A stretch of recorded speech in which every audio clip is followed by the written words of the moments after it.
Magandang araw mga insan, Sabado po ngayon. Kakasweldo lang natin noong nakaraang araw kaya mamalingki tayo dito sa Bandobashi. Yan, Bandobashi, Yokohama. Hiragana po yung pagkasulat nila. So ayan, para po siyang Hamano sa Nagasaki. So nandito po tayo sa Yokohama, Bandobashi. Ayan, medyo marami rin paninda pero mas malaki yung Hamano. Ayan, bawal po videohan yung mukha kaya dito lang po. Sikreto lang natin. Malayo naman po yung end nito. So ayan, merong fish oh. May mga gulay. Yun, sikreto lang natin kasi bawal diwit-diwit tsaka red fish. Yun, mga mura lang ang paninda o mga gulay nila. Tsaka prutas.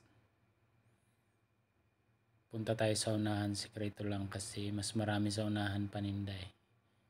Dito tayo mag-video.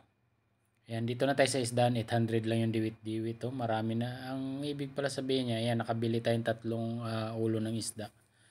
Kung anong nakalagay dyan sa price na maliit na styrofoam, yan na po yun lahat. Kaya nagulat ako. Akala ko yung isang ulo lang 500 yen. Yung 3 na pala. Ayan oh, ito po. Ayan. Ito po yung binili natin.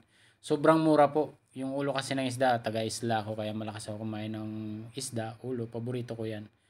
Yan po yung mga price na akala ko per kilo-kilo. Hindi po, yung naka-display dyan na price, yan na po yan lahat. So, napakamura po kasi Chinese po yung may-ari dito.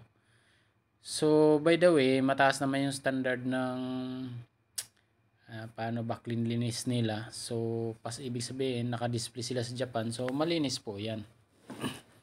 Pumayag po yung local government ng Japan na magtinda sila. So, ibig sabihin, pasado yan sa standard nila.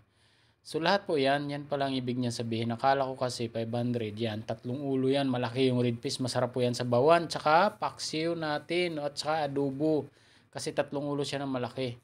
Ayan, yan na po yun, price niya. Napakamura lang po nito na tindahan. Dito po to sa right side, pakanan. No? Kung doon kayo papasok sa entrance na yun. Yan no, napakamura lang na maraming isda, may mga seafood pa sa kabila. Ayan, punta po kayo dyan kung nagtitipid kayo. Yan, dito na po tayo sa bahay. Ayan, yung nabili natin lahat. Lulutuin na natin sa bawa natin yung isang ulo. Yung isang ulo ay paksiw, yung isa is paksiw na parang adobo. Nakabili din tayo ng bawang sa kanya, 600. Ang laki. No? Kasi yung bawang, 210. Ano lang, 4 na piraso ba yun? So, sobrang tipid. Grabe yun. Chinese kasi. Pero di bale, malinis naman. Ito po, mura lang to. Sibuyas dahon nila, no? 189. Tapos ito na may nakita tayong sibuyas na katulad sa Pinas. Ayan. Napakamura lang din doon. So ipatong lang natin diyan sa may egg. Tapos lulutuin na natin yung fish, no? May nabili din tayong lemon para pagsabaw natin sa ulo ng isda.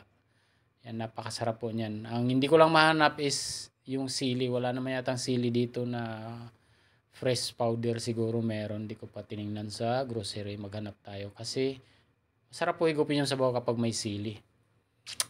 Ito na yung fish natin na nabili, red fish, napakamura po, nakakagulat sa atin to, sobrang mahal nito.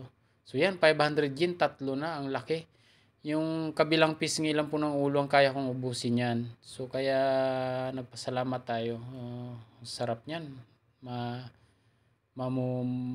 Parang may bituin yung sabaw niyan pag naluto. So, yun lang po. Sa maraming salamat.